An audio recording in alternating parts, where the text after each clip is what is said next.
Donc pour animer ce webinaire, nous sommes présentement trois. Je suis le docteur Lucie Cazet, je suis médecin de santé publique à la structure régionale d'appui Grand Est et je participe à la mission EIGS de la SRA Grand Est pour vous accompagner dans l'analyse et la gestion de vos événements indésirables graves associés aux soins. Je suis accompagnée de ma collègue, Madame Émilie Stenfeld. Bonjour à tous. Donc, je suis infirmière chargée de mission à la SRA depuis 4 ans maintenant et je travaille donc en collaboration avec Lucie Cazet et Dr Martin sur la mission IGS. Et nous avons la chance d'accueillir Madame Chantal Baudin, que je vais laisser se présenter. Bonjour à tous. Donc, moi, je suis déléguée régionale et coordonnateur de la région Grand Est. Et j'ai un passé commun, c'est que j'ai été pendant 15 ans coordonnateur de la gestion des risques. Donc là, aujourd'hui, je suis déléguée pour l'association Soins aux professionnels de la santé, SPS. Merci Madame Baudin, merci Émilie. Donc juste avant de démarrer ce webinaire, quelques consignes pour en assurer le bon déroulé. On va vous demander autant que faire se peut de garder vos caméras ouvertes pour savoir à qui on s'adresse et vous voir, mais vos micros coupés pour garder la bonne qualité sonore du webinaire. Vous pouvez toujours nous adresser vos questions au travers de l'onglet Conversation de l'application Teams. Dans tous les cas, un temps de questions-réponses est prévu à la fin du webinaire. Il s'agit aussi d'un webinaire enregistré pour disposer d'un replay. Vous avez dû voir le message s'afficher tout à l'heure. Si vous ne souhaitez pas être enregistré, vous pouvez garder votre caméra coupée dans ce cas-là. Alors, au programme de ce webinaire de ce matin, nous allons vous représenter les SRA, leur mission et leurs liens avec les événements indésirables graves associés aux soins. Et nous détaillerons bien évidemment le kit EIGS que vous propose la structure régionale d'appui Grand Est dans ses dernières mises à jour. Nous laisserons ensuite la parole à Madame Baudin pour nous présenter les actions de l'association SPS Soins aux professionnels de santé en termes d'accompagnement et de soutien aux professionnels de santé. Et nous finirons donc avec vos questions sur la gestion des EIGS que vous nous poserez en direct ou celles que vous avez pu nous poser au travers du formulaire d'inscription à ce webinaire.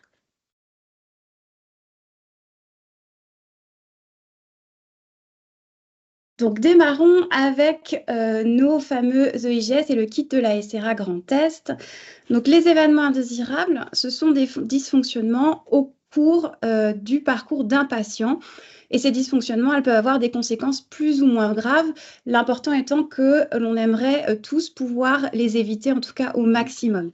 C'est un concept qui est apparu dans le monde de la santé en 1999 avec la publication de l'ouvrage américain To Err is Human. Et en France, ces événements indésirables, leur déclaration et leur analyse ont été légiférés par le décret du 25 novembre 2016 qui a défini les événements indésirables graves associés aux soins, qui a mis en place une obligation de signalement de ces événements et instauré les structures régionales d'appui pour appuyer les professionnels à la gestion de ces événements.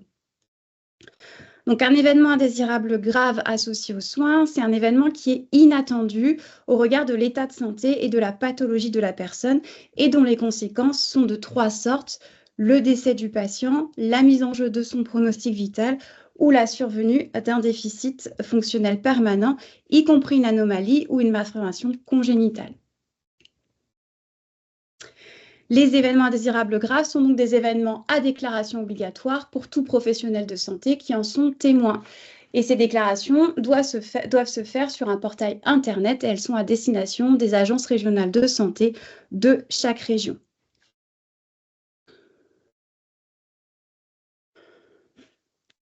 Donc, la mission première des structures régionales d'appui est l'accompagnement des professionnels de santé dans l'identification, la déclaration, l'analyse et la gestion des événements indésirables graves associés aux soins dans le système de santé. Il existe une SRA par grande région de France, soit 15 structures régionales d'appui à l'heure actuelle, fédérées au sein de leur fédération nationale qui s'appelle la FORAP. Donc, plus largement, elles ont pour rôle d'apporter une expertise médicale techniques et scientifiques aux établissements de santé, aux structures médico-sociales et à tout professionnel de santé, quel que soit son lieu d'exercice, dans le champ de la qualité des soins et de la sécurité des patients, dont fait effectivement partie la gestion des événements indésirables graves associés aux soins.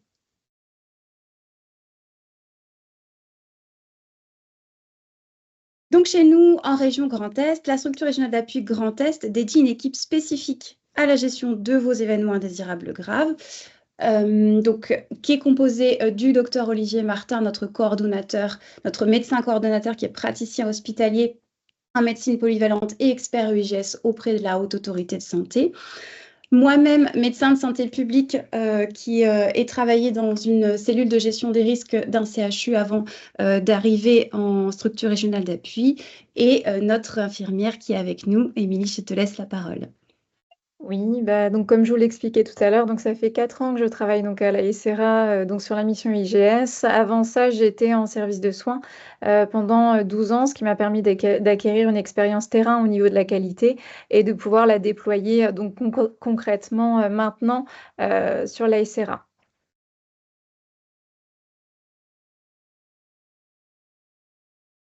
On va passer maintenant à l'explication de ce que contient notre kit EIGS. Donc le kit EIGS de la SRA Grand Est, il a été retravaillé entièrement l'année dernière au niveau des visuels, au niveau aussi d'une différenciation au niveau des secteurs.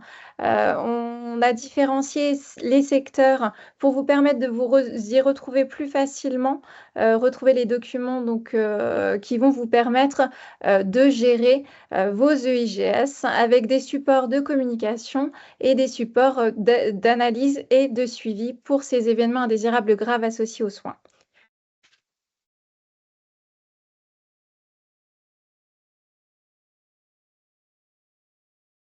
Vous allez au sein du kit retrouver des outils qui sont spécifiques par secteur, des chartes d'incitation à la déclaration qui sont spécifiques au niveau sanitaire, au niveau médico-social et au niveau des soins de ville, puisque effectivement la charte n'est pas, les destinataires de la charte et les signataires sont différents en fonction des secteurs. Au niveau sanitaire, vous allez pouvoir retrouver des grilles d'analyse spécifiques qui ont été travaillées donc avec la FORAP. Vous allez retrouver une grille d'analyse spécifique au suicide et au décès inexpliqué. Voilà, au décès inexpliqué, pardon, en secteur de psychiatrie. Je cherchais. Merci Lucie pour ton éclairage. Au niveau médico-social, vous allez retrouver une facilitation graphique relative aux obligations de signalement des ES-SMS, puisque le champ de déclaration est plus large qu'au niveau sanitaire, notamment avec l'arrêté du 28 décembre 2016, où vous devez déclarer, en plus du portail national de signalement, d'autres événements via un formulaire de déclaration que vous pourrez retrouver au niveau du site de l'ARS.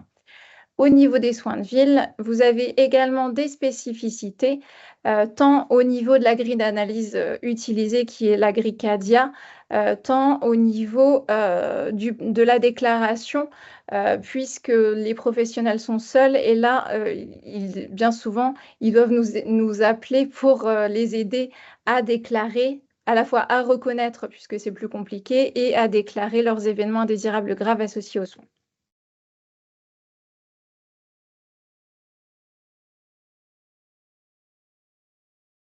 Donc concrètement, on utilise des grilles d'analyse pour analyser vos événements indésirables graves associés aux soins. Vous pouvez retrouver 2 types d'outils d'analyse pour vous aider. Donc une fiche d'analyse qui est là, assez complète, qui va reprendre l'ensemble des items du volet 1 et du volet 2 pour les personnes qui sont moins aguerries au niveau de l'analyse des causes profondes. Et un deuxième type d'outil qui est là, le tableur d'analyse, qui est plus succinct, qui est adressé aux personnes qui maîtrisent mieux l'analyse des causes profondes. Les méthodes d'analyse utilisées par la SRA, c'est la grille alarme que vous allez retrouver pour le secteur sanitaire et médico-social. Et comme je vous le disais, pour les soins de ville, la grille utilisée, c'est la grille CADIA qui a été validée donc en groupe de travail qui est menée actuellement au niveau régional avec les représentants des URPS.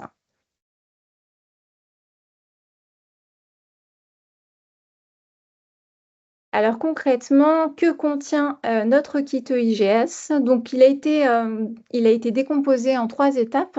La première étape consiste donc à reconnaître avant de déclarer un EIGS. Pour cela, donc, vous allez retrouver, donc, selon les secteurs, je vous le disais, donc, les chartes d'incitation à la déclaration. Sur notre chaîne YouTube, pour vous aider, vous pouvez retrouver des vidéos capsules pour différencier un EIAS d'un EIGS. Et enfin, on a sur le site internet à disposition notre document phare qui est comment reconnaître un EIGS en cas de question. Je ne sais pas si Lucie, tu peux nous l'afficher, qu'on puisse avoir un visuel dessus. Super, merci beaucoup. Donc, comme vous voyez, donc 4 questions pour vous aider donc, à être sûr d'identifier un EIGS. Donc, la première question étant qui est concerné par l'événement? Donc, est-ce qu'il s'agit bien d'un patient, d'un usager ou d'un résident? Dans ce cas-là, on peut continuer donc notre réflexion. Sinon, il ne s'agit pas d'un EIGS.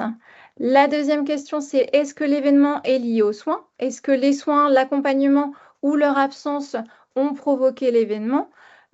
Si ce n'est pas le cas, on arrête la réflexion. Sinon, on va se poser la troisième question, qui est la notion de gravité. Est-ce que l'événement est grave au sens de la définition du décret du 25 novembre 2016? Est-ce qu'il a entraîné le décès, la mise en jeu du pronostic vital ou la survenue d'un déficit fonctionnel permanent? Si ce n'est pas le cas, on arrête la réflexion. Et enfin, cette notion d'inattendu, est-ce que l'événement est inattendu au regard de l'âge de la personne, de ses antécédents, de son état de santé initial ou de sa pathologie? Sinon, on arrête la réflexion et finalement, si on a répondu oui à l'ensemble de ces 4 questions, on est sûr d'être confronté à un événement indésirable grave associé aux soins et donc on a cette obligation de déclaration de l'EIGS sur le portail national de signalement des événements sanitaires indésirables. Et donc, par la suite, l'obligation de mener une analyse de cause profonde pour pouvoir remplir votre volet 2 sur le même portail de signalement.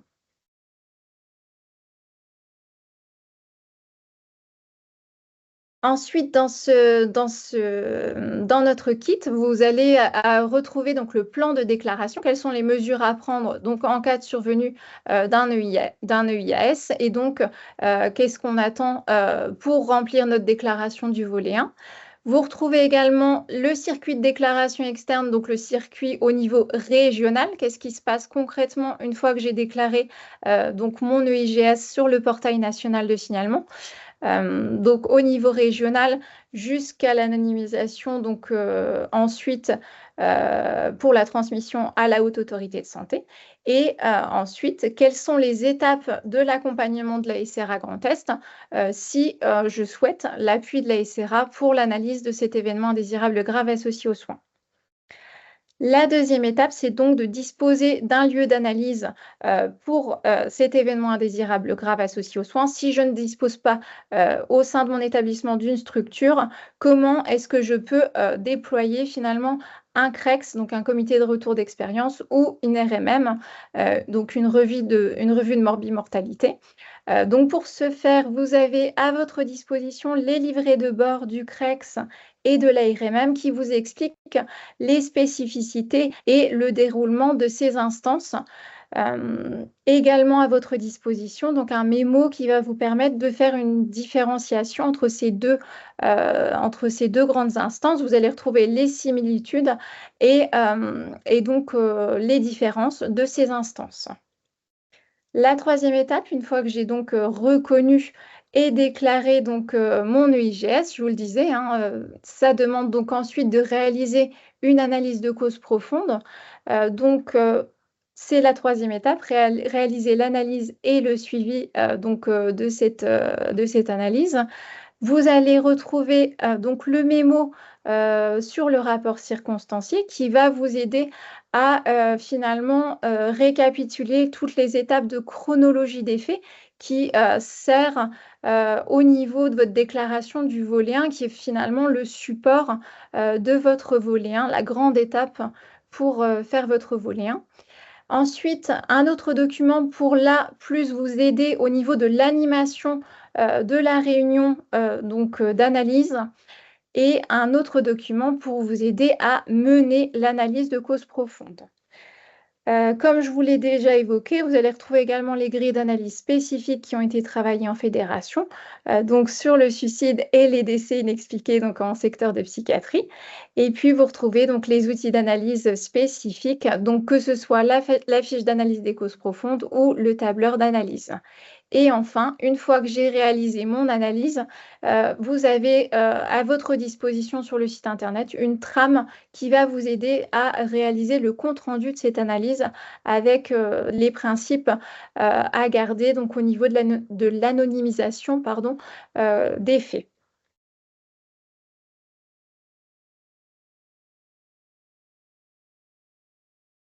À votre disposition sur le site internet, vous allez retrouver d'autres choses à part ce kit.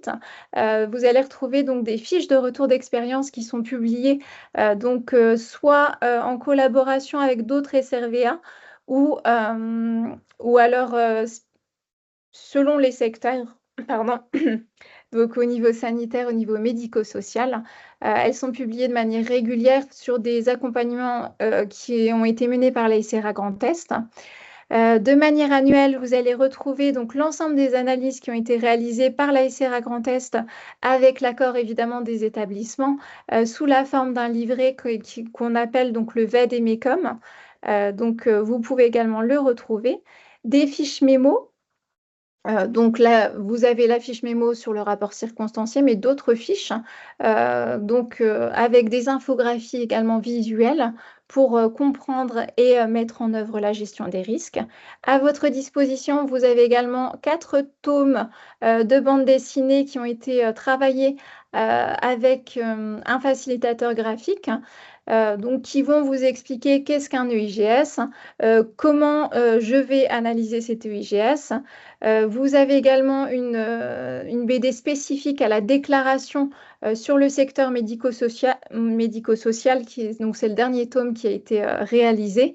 Et puis, vous pouvez retrouver donc sur le site internet tout le catalogue de formation ainsi que les webinaires déjà réalisés par la SRA Grand Est.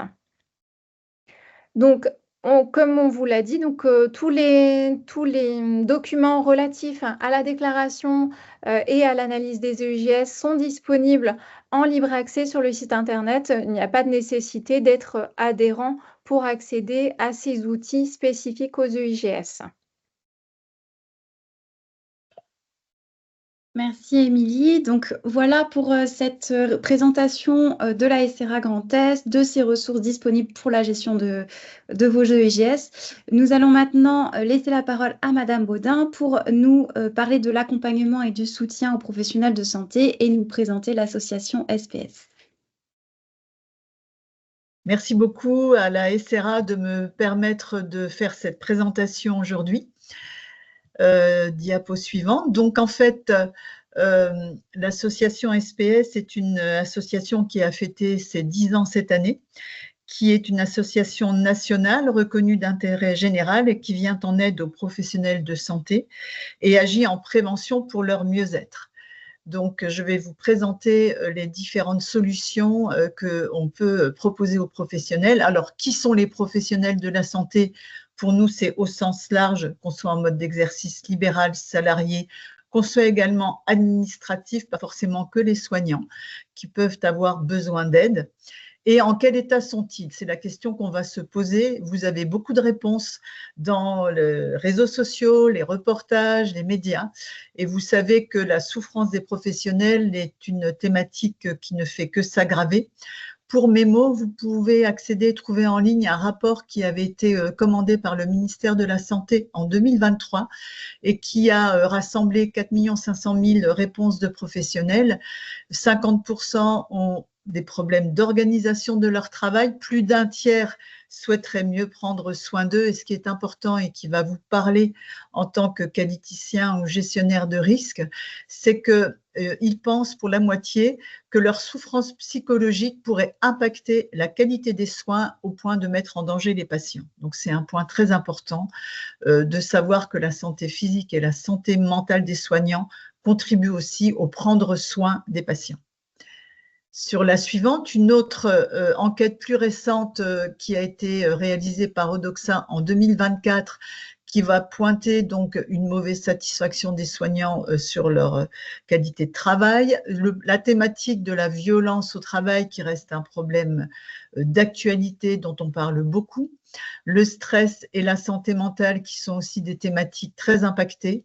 Et puis, les comportements à risque, et ça c'est important de le noter, plus de 50% des professionnels adoptent des comportements à risque tels que la consommation d'alcool, le tabac ou la prise d'anxiolytiques pour essayer finalement de trouver des béquilles pour supporter la difficulté de leur métier. Des difficultés de sommeil également, plus de 60% des soignants. Alors, je vais vous présenter donc les missions et les actions de l'association SPS qui vont être bâties sur 2 piliers.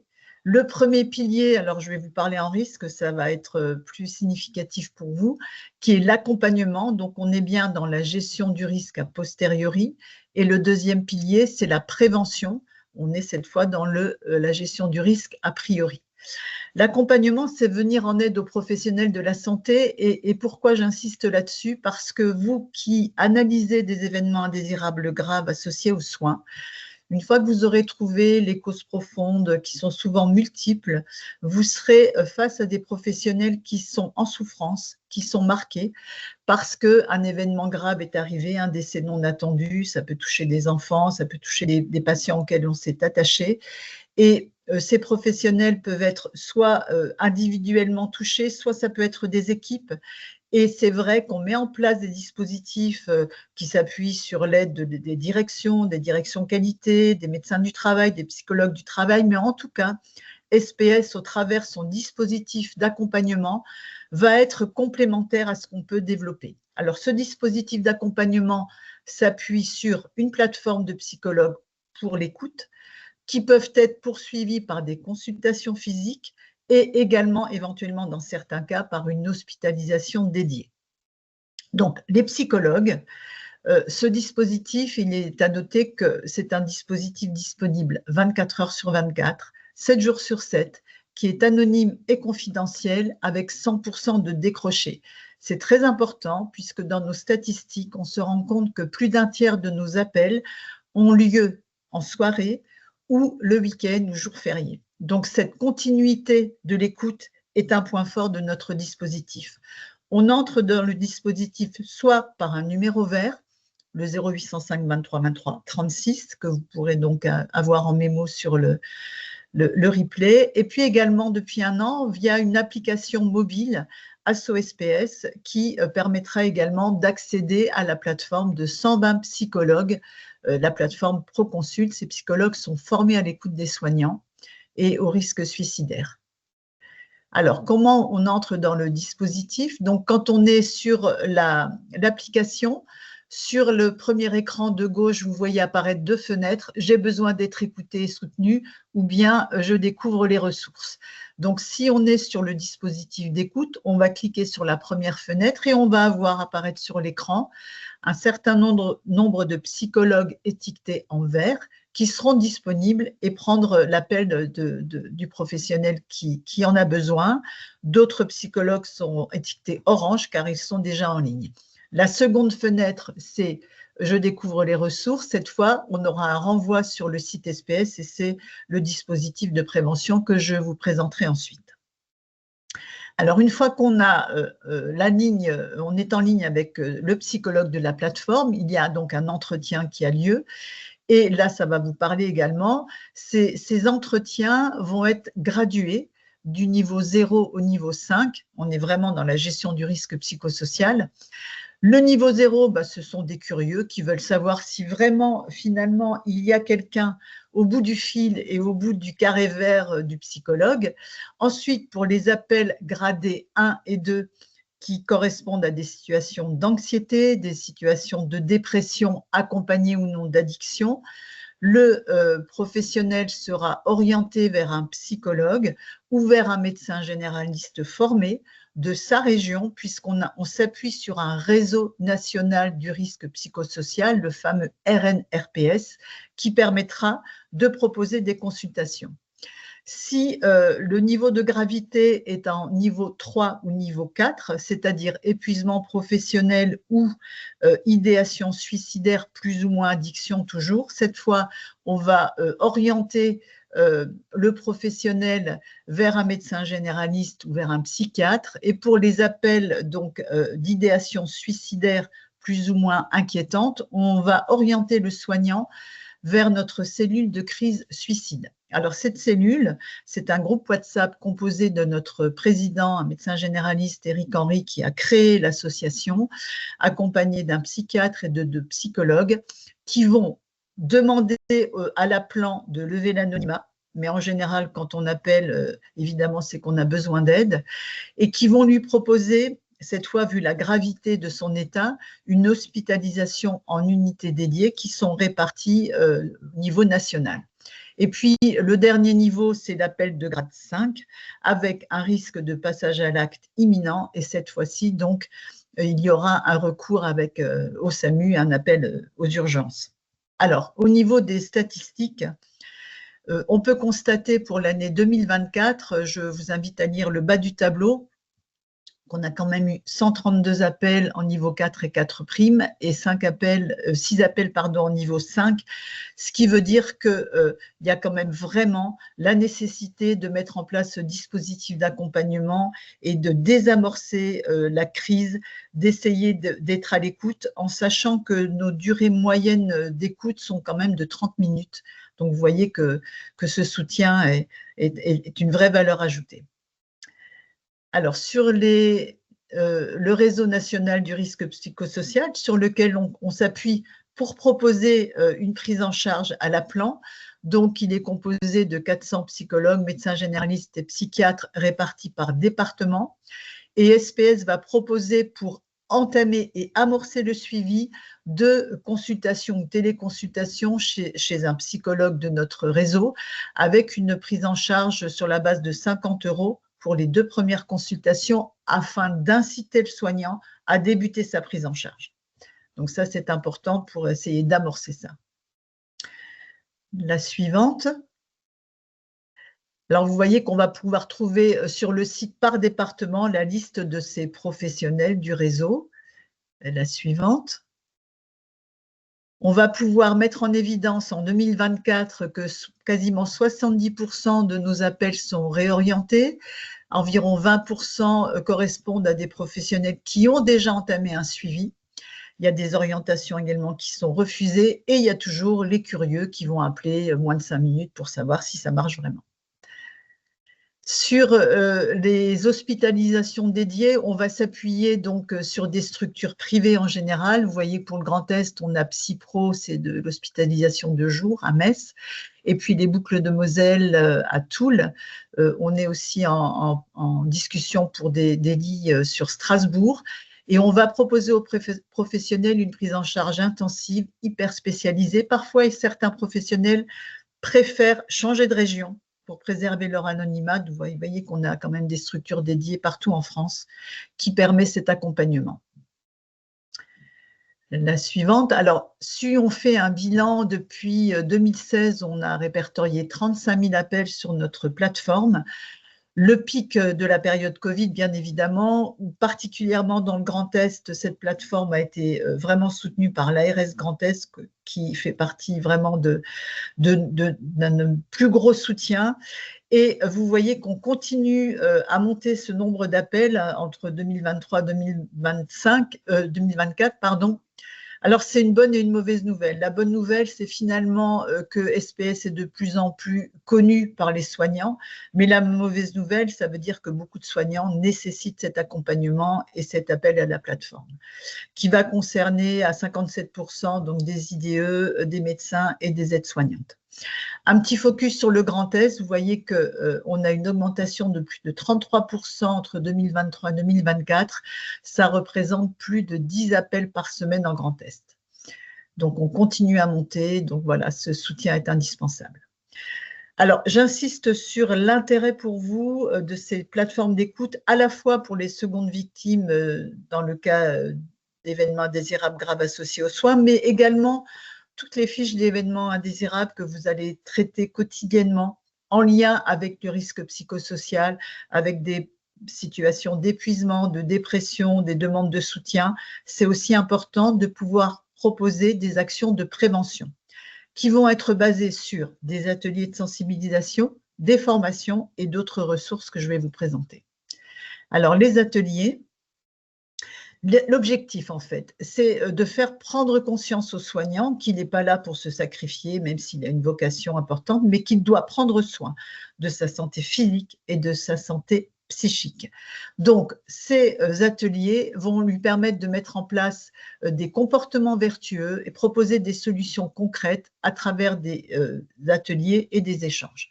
L'acronyme, c'est les JAD, les journées d'ateliers dynamiques et d'échanges en santé, qui vont avoir une modalité de proposés in situ au sein d'établissements, mais également en visioconférence au niveau national, mais également des ateliers d'1 heure, ce qu'on appelle des IJAD, en visio, qui ont lieu tous les mardis et les jeudis de 19h à 20h. Quelles sont les thématiques abordées? Donc, plus de 60 ateliers par an autour de 4 thématiques: la gestion du stress et des émotions, le management et la communication, le mode de vie et l'alimentation, donc on est bien sur la santé physique, rappelez-vous, les conduites addictives, la prévoyance et les droits, intéressants aussi pour les libéraux. Alors, pour vous montrer quelques exemples, en 2024, on a mis en place une journée au CHR de Mercy, qui était une journée en présentiel, et puis également une journée soutenue par l'ARS Grand Est, le 10 décembre en visio. Mais vous voyez que chaque région qui organisera une journée en visio, cette journée sera disponible au niveau national pour tous les professionnels. Alors, c'est toujours articulé de la même façon. On a finalement un plan type de ces journées, une présentation de SPS, 2 plénières concernant des thèmes positifs, ça sera prendre soin, la communication non violente, et en après-midi, on va proposer 2 séries d'ateliers qui seront à la fois l'empathie, des techniques de désescalade pour les agressions verbales, la prévention des TMS, et vous voyez, des choses aussi qui concernent la santé physique, le sommeil, la prévention du burn-out. Sur les IJAD, alors les IJAD, je vous ai fait un petit aperçu des 3 mois en cours, donc toujours les mêmes thématiques: la violence dans le milieu de soins, le yoga, la culpabilité, les TMS, le sens au travail, l'activité physique, le management, la connaissance de soi. Je vous laisserai, vous pourrez reprendre donc cet enregistrement et regarder nos thématiques, ou bien simplement vous connecter sur notre site pour voir les IJAD qui sont proposés. La suivante. Voilà, alors nous proposons également, mais cette fois-ci que pour nos partenaires, des formations. Une formation mensuelle qui est certifiée Calliope, qui aura un format d'1 journée en général, et dont l'objectif sera de travailler sur les risques psychosociaux, la prévention. Au départ, ça s'adressait aux psychologues de notre plateforme, puis aux professionnels de notre réseau, et maintenant on le propose à l'ensemble des professionnels de santé qui sont en partenariat avec nous. Donc, les thématiques de ces formations, sur la suivante. Donc, vous voyez, les dernières thématiques sont la souffrance au travail, comment prendre en charge, accompagner ses pairs, la gestion, la prévention du stress pathologique, la prévention de la crise suicidaire, la prévention de l'épuisement professionnel. Donc, toutes nos formations, nos ateliers sont réalisés par des experts qui sont des professionnels de santé. Et évidemment, qu'on soit sur un format visio d'1 heure ou sur un format d'1 journée, on va demander aux personnes qui participent d'évaluer la satisfaction, d'évaluer également l'acquisition des connaissances avant et après la formation, de façon à tracer la qualité de nos interventions. Et puis, une formation tout à fait intéressante qui sera probablement reconduite l'année prochaine concernant la sensibilisation aux violences sexistes et sexuelles en mars. On apprend énormément de choses entre les modalités de prévention, les obligations réglementaires pour les établissements, absolument très intéressant.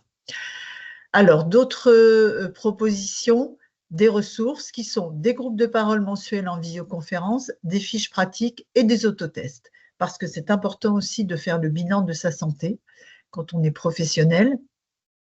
Les groupes de parole, ils ont lieu une fois par mois. Ils sont donc des lieux de ressources et de bienveillance qui vont permettre finalement de rompre un isolement physique ou psychique dans lequel le professionnel peut se retrouver, animé par une docteure en psychologie qui est formée au risque suicidaire, au stress post-traumatique, et ça va aider finalement le soignant à échanger avec d'autres collègues, de trouver une écoute.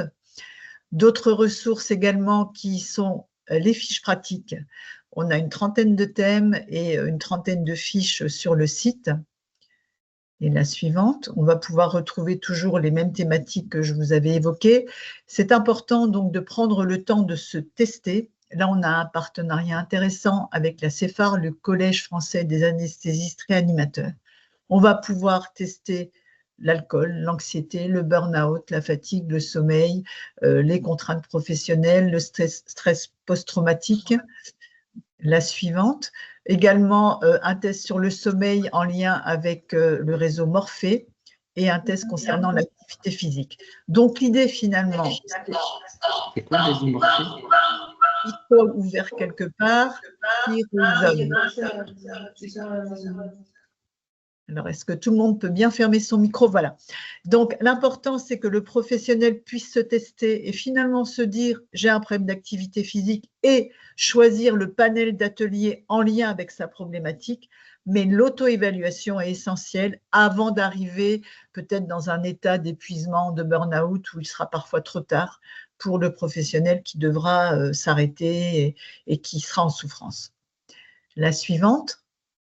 Alors, notre association a développé une régionalisation depuis 2 ans et vous voyez qu'en Grand Est, nous sommes 6 bénévoles répartis essentiellement en Lorraine et en Alsace, mais on couvre toute la région Grand Est qui est très grande puisque c'est à peu près la surface de la Belgique. Donc, on bouge un petit peu, on essaie d'être présent à toutes les manifestations sur la thématique de la santé des professionnels. La suivante. On met en place également des rencontres régionales. Pour 2025, une prochaine rencontre en lien avec l'ARS Grand Est qui aura lieu probablement à Nancy, qui va concerner le tolérance zéro sur la violence en milieu de soins. Donc là encore, on passera peut-être des informations via la SRA pour vous donner ces informations. Et puis, bien sûr, on est associatif, donc on a besoin d'être soutenu, qui pour nous représente une participation à une action de santé publique, c'est-à-dire soutenir la création d'initiatives utiles et pratiques, et nous accompagner donc pour le soutien des professionnels et des étudiants. Alors, 2 façons de nous accompagner, soit en étant adhérent individuellement, soit en devenant partenaire via un hôpital, une clinique, une structure comme une CPTS. Et là, bien sûr, il y a un coût, mais qui, vous verrez sur la diapositive suivante, est relativement peu important. Je vous le passerai à la fin. Alors, quels sont les avantages à devenir adhérent ou partenaire? Donc, ce qui est accessible pour tous en accès libre, c'est le dispositif d'accompagnement, les ateliers les mardis et les jeudis, 9 fiches pratiques, les groupes de parole et les autotests. Des avantages spécifiques en remerciement du soutien pour les partenaires, les replays des ateliers IJAD et des IJAD+. Ça veut dire que pendant 5 semaines, vous pourrez sur votre espace partenaire revisionner les échanges, l'atelier et accéder au diaporama support. Les 10 formations mensuelles seront également tout à fait disponibles de façon gratuite, 30 fiches pratiques, 5 sessions de e-learning d'une durée de 20 minutes, des conseils en cas de gestion de crise, mais également d'autres accès privilégiés ou activités au cours de l'année, accompagnés par les newsletters bimensuels sur le programme et les actions qui sont envoyées à nos partenaires. La suivante. Alors, quand on devient partenaire, on va accéder à son espace via un identifiant et un mot de passe qui sera donc conclu avec la structure partenaire. Et vous voyez qu'on aura accès sur la colonne de gauche aux ressources, c'est-à-dire les IJAD, les replays, les supports de présentation, les IJAD+, les fiches pratiques. On pourra s'inscrire aux formations mensuelles, on pourra participer aux sessions de e-learning au moment où on est disponible, et c'est ça l'avantage finalement des replays, et puis des avantages qui vont évoluer au cours de l'année et qui sont présentés régulièrement aux partenaires. La même façon, un espace pour les adhérents sur la diapositive suivante. Voilà, c'est donc le même principe, un mot de passe individuel, un mode de connexion et l'accès à toutes ces ressources. La suivante, voilà. Donc, comme je vous le disais, on a besoin d'être soutenu pour continuer à exister, j'ai envie de dire. Les tarifs sont de 5 € par salarié ou par professionnel libéral pour un établissement de santé, une maison de santé, une CPTS, voilà. Donc, on a mis pas mal de partenariats en place dans le Grand Est et on accompagne ces partenariats, donc on est toujours disponible pour répondre à vos questions, venir intervenir lors de réunions dans vos établissements pour vous soutenir. Voilà. Enfin, donc, il y a aussi une modalité de donation, donc ça, je vais peut-être le passer rapidement. Et puis, nos coordonnées, si vous souhaitez donc nous contacter, on a dû avoir une diapo peut-être à la fin, voilà. Donc là, j'ai mis mon nom, voilà. Il y a aussi le contact sur l'association et sur le site. Voilà, je vous remercie de votre attention et je reste disponible. Merci beaucoup, Madame Baudin, pour la présentation de ces outils très importants pour l'accompagnement et le soutien aux professionnels de santé. On avait déjà deux premières questions, une sur les fiches pratiques qui sont mises à disposition sur le site de SPS. Est-ce qu'elles peuvent être intégrées dans la base documentaire d'un établissement? Est-ce qu'on peut se baser dessus pour les professionnels des structures? Je pense que l'idée, c'est de citer la source, hein, c'est toujours pareil. On peut utiliser, en effet, parce qu'elles sont disponibles et ouvertes à toutes les utilisations, il faut juste qu'elles soient mises à disposition dans son intégralité.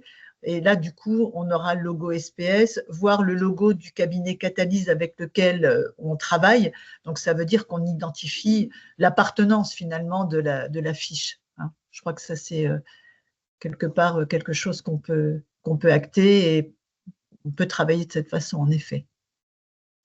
Parfait. Il y avait une deuxième question pour le partenariat inter-URPS qui a été signé en mars, je crois. Voilà, absolument. Est-ce que chaque URPS aura bien un identifiant? Alors là, on est en cours de réflexion. On a une prochaine réunion interprofessionnelle dans les 15 jours à venir pour pouvoir vous proposer des solutions faciles parce qu'il y a 10 URPS. Donc, on ne connaît pas encore, on doit mettre ça en place. C'est à venir, dans le mois à venir, vous aurez des informations. En tout cas, ce qu'on souhaite, c'est envoyer les newsletters 2 fois par mois à tous les URPS pour qu'il y ait l'information des ateliers, des formations à venir. Et normalement, on va pouvoir identifier par URPS les codes d'accès. Mais vous aurez l'information, ce n'est pas encore décidé. Voilà. On a du mal à se rencontrer tous ensemble, c'est un peu compliqué, mais c'est en cours.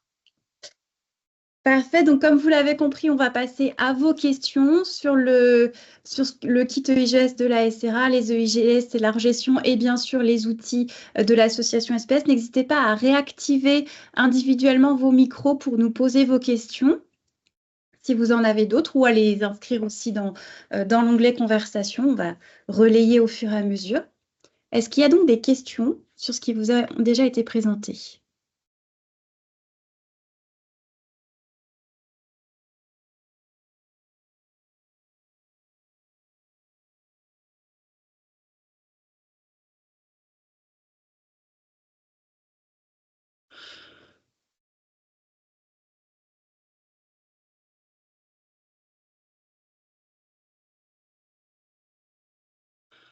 Alors, on n'entend pas de prise de parole et je ne vois pas de questions dans le chat. En tout cas, vous nous en avez transmis quelques-unes sur le formulaire d'inscription. Donc, on va dérouler déjà ces questions. N'hésitez pas, là, pour le coup, à ouvrir vos micros et à interagir en direct avec nous au cours de ces réponses.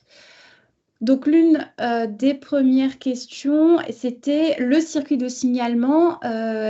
Quel est-il depuis la déclaration jusqu'au traitement de l'événement? Je crois qu'Émilie t'en avait parlé au cours de la présentation du kit.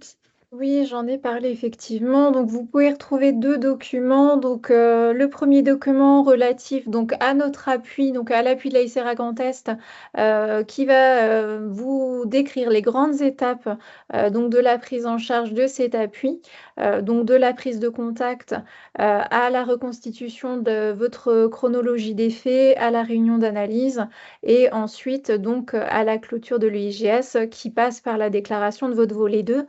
Le deuxième document, c'est le document relatif donc au circuit donc régional que prend votre déclaration, de votre déclaration sur le portail à l'analyse en commission régionale d'analyse et de suivi avec l'ARS, jusqu'à l'anonymisation et la transmission à la Haute Autorité de Santé. Donc ça, c'est les deux documents que vous pouvez retrouver donc sur le site de la SRA Grand Est en libre accès.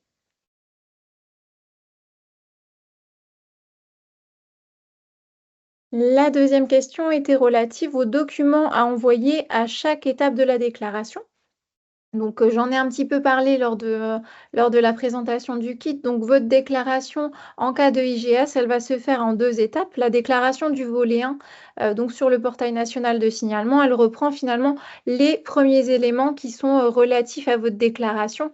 La grosse partie, je vous l'ai dit, ça repose sur cette étape de reconstitution de chronologie des faits qui va servir ensuite de base au travail de votre volet 2 qui lui sera à réaliser donc dans les 3 mois. Le volet 2, quant à lui, il reprend finalement les éléments de votre analyse de cause profonde ainsi que votre plan d'action qui aura été mis en regard de cette analyse de cause profonde. La petite nouveauté donc cette année, c'est qu'il est possible de joindre des documents en complément de votre déclaration, que ce soit des photos ou des rapports d'expertise, etc. Tout élément que vous voulez joindre, apporter donc à la connaissance de l'ARS, vous pouvez maintenant le faire en pièce jointe.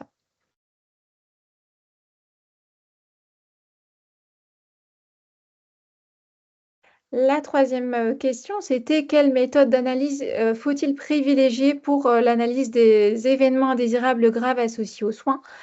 Donc la Haute Autorité de Santé préconise la méthode alarme. C'est également celle qui est déployée donc, sur le portail national de signalement.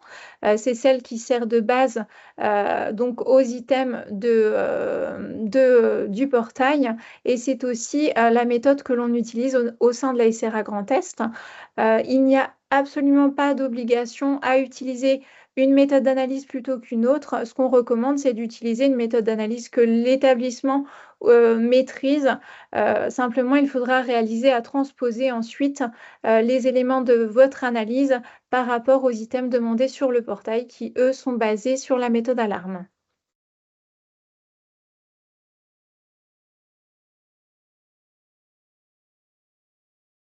La dernière, encore une autre question, c'est pas la dernière. Est-ce que vous pouvez nous faire un focus donc sur les méthodes et nous présenter les grilles d'analyse des EIGS? Au sein de comme je vous l'ai dit lors de la présentation du kit, donc vous pouvez retrouver une fiche complète d'analyse des causes profondes qui reprennent donc les items demandés sur le volet 1 et le volet 2 du portail national, mais vous pouvez également retrouver d'autres ressources qui peuvent vous aider dans l'analyse et dans la gestion de vos EIGS. Le guide HAS4AP, l'analyse des événements indésirables associés aux soins mode d'emploi. Vous avez également à votre disposition le replay du webinaire HAS4AP qui avait été réalisé donc, le 21 juin 2022. Le guide HAS, mettre en œuvre la gestion des risques associés aux soins en établissement de santé. Et on vous propose également, à l'ASRA Grand Est, vous propose d'autres formations sur ce thème, sur la déclaration et l'analyse des EIGS, qui est déployée donc pour le secteur sanitaire et pour le secteur médico-social. Et vous avez également une formation spécifique au RETEX, donc RETEX, CREX et REMEM, l'analyse a posteriori des EIAS sur laquelle on rentre en détail sur l'analyse des causes profondes de vos événements indésirables graves associés aux soins. Alors, on nous avait aussi demandé, est-ce que vous auriez une liste type des événements indésirables par secteur pour servir de support de communication? Donc, il n'existe pas de liste type d'événements. Les situations sont toutes très individuelles et très contextuelles au moment où elles arrivent et dans les lieux où elles arrivent. En revanche, grâce à sa mission d'appui, la SRA Grand Est vous propose des fiches de retour d'expérience sous différentes formes. Ce sont les récits du coup des accompagnements et des analyses qui ont été réalisées avec les professionnels de santé de manière anonymisée. Et on a donc l'événement, son analyse et les enseignements qui peuvent en être tirés sur différentes thématiques, le médicament, l'obstétrique, les chutes, dans tous les secteurs de soins, que ce soit sanitaire, l'HAD, le médico-social, les SIAD ou la ville, en lien parfois avec d'autres structures de vigilance et d'appui, en lien avec les OMEDIT, avec le Centre régional de matériaux-vigilance, le CEPIAS, ou les réseaux périnataux. Et vous avez deux formats, un format textuel et un format en facilitation graphique pour une appropriation plus facile et plus ludique pour les professionnels. À côté de ces fiches de retour d'expérience, Émilie vous en a parlé, vous avez aussi le Vadémécom des accompagnements de la SRA Grand Est. Donc là, c'est l'ensemble des accompagnements qui est publié sous la forme d'un livret avec l'accord, bien sûr, des équipes concernées et totalement anonymisé pour que ces situations puissent être reprises dans toutes les équipes et auprès de tous les professionnels pour être analysées, étudiées et pouvoir servir d'exemple pour la mise en place d'actions d'amélioration avant même que ça ne survienne chez vous. On nous a demandé aussi s'il était possible d'intégrer un point sur la déclaration des événements indésirables graves du secteur médico-social. Émilie l'a évoqué aussi, on a sectorisé notre kit EIGS pour que chacun des secteurs puisse s'y retrouver, et notamment le secteur médico-social qui a effectivement une obligation de déclaration plus large que les EIGS du seul décret de novembre 2016. Le secteur médico-social a une obligation en lien avec l'arrêté du 28 décembre et doit déclarer plus d'une dizaine de types d'événements selon la liste de ce décret. En plus, le circuit de déclaration de ces événements n'est pas le même que celui des EIGS à proprement parler. Il doit se faire par le formulaire de l'arrêté disponible sur le site de l'Agence régionale de santé du Grand Est. Et ces déclarations sont à envoyer à l'Agence régionale de santé, mais aussi aux tutelles de la structure déclarante, qui peut être l'ARS, mais aussi le conseil départemental. Donc, pour s'y retrouver dans cette marée de signalements obligatoires pour les structures médico-sociales, vous avez le dernier tome de l'ABT qui est paru, qui s'attaque à cette question en particulier, en essayant de détailler chacun des axes de déclaration, et vous avez un résumé sous forme de facilitation graphique qui est disponible sur le site de la SRA Grand Est.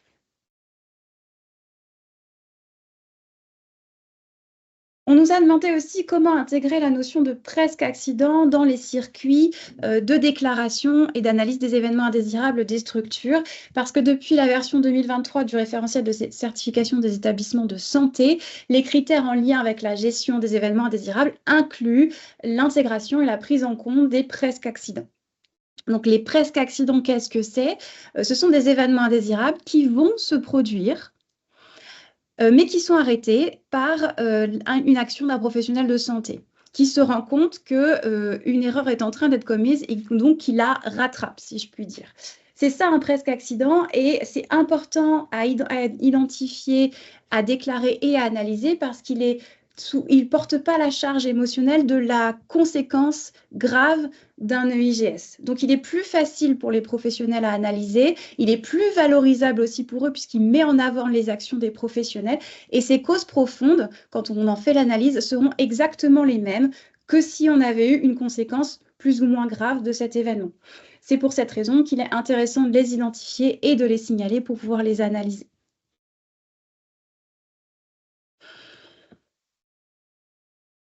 Enfin, on nous a demandé à quel moment est-ce que l'on bascule de l'erreur à la faute, puisque la gestion des risques s'intéresse à l'erreur humaine, hein. Les événements indésirables associés aux soins sont liés à des facteurs humains et organisationnels qu'il est impossible de supprimer de nos milieux de travail, que ce soit dans le monde de la santé ou dans tous les milieux de travail.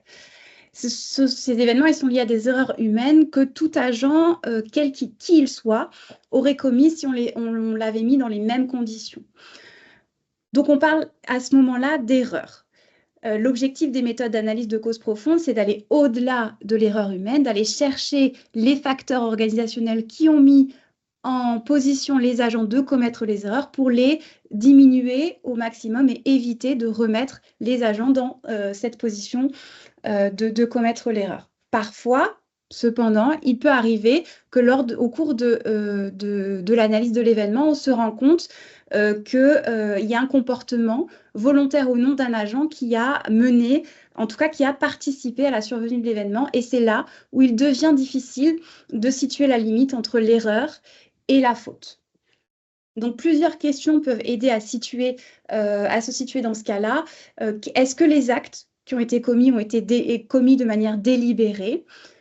Est-ce qu'il y a des questionnements sur la santé de l'agent dont il est question? Est-ce qu'il a pris un risque inacceptable selon les protocoles prévus par la structure? Et est-ce qu'un autre agent, dans la même situation que celui-ci, se serait comporté exactement de la même façon?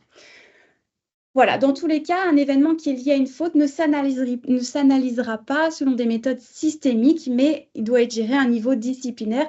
Il ne faut pas que les deux voies soient confondues pour les professionnels pour qu'ils puissent participer de manière transparente au dispositif de gestion des risques. La SRA Grand Est vous propose un arbre décisionnel de la culture juste dans ses formations qualité et amélioration continue de la qualité. Et il sera publié dans un mémo dans la prochaine semaine.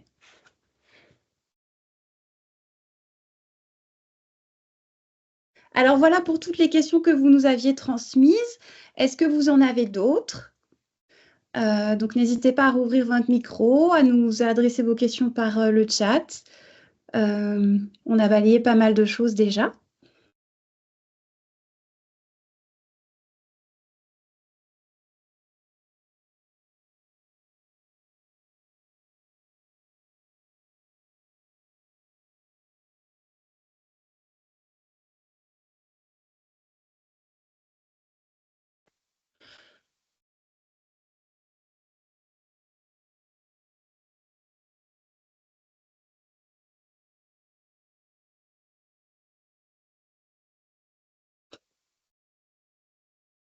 Alors, oui, Madame Baudin, allez-y. Je voulais simplement, j'ai quitté les missions de coordonnateur des risques. La SRA a été née depuis 2 ans. Je suis impressionnée par l'ensemble des outils et les accompagnements que vous proposez aux structures. Vraiment, bravo. C'est exceptionnel. Voilà, ça c'était ma réponse. Merci beaucoup. Merci. Merci beaucoup. S'il n'y a pas d'autres questions ou remarques, alors on va clôturer ce webinaire. Vous avez sur cette diapositive nos contacts, que ce soit pour l'association SPS ou pour la SRA Grand Est. Pour la SRA Grand Est, dans le cadre de l'accompagnement à l'analyse des événements indésirables graves associés aux soins, vous avez 3 manières de nous contacter de manière simple. Soit vous passez par mail ou par le formulaire de contact du site internet, soit vous nous appelez tout simplement au numéro qui s'affiche, ou lorsque vous faites votre déclaration sur le portail, vous pouvez cocher tout en bas du formulaire la case « Souhaitez-vous un appui pour l'analyse de l'événement ?»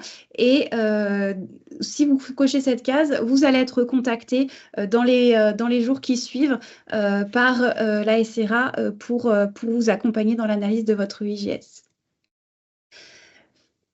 Voilà, merci à tous pour votre présence et pour votre participation. Ce webinaire a donc été enregistré et sera disponible en replay et vous recevrez de toute façon les liens du replay dans les prochains jours. Merci beaucoup à tous. Merci beaucoup. Et une belle journée. Bonne journée.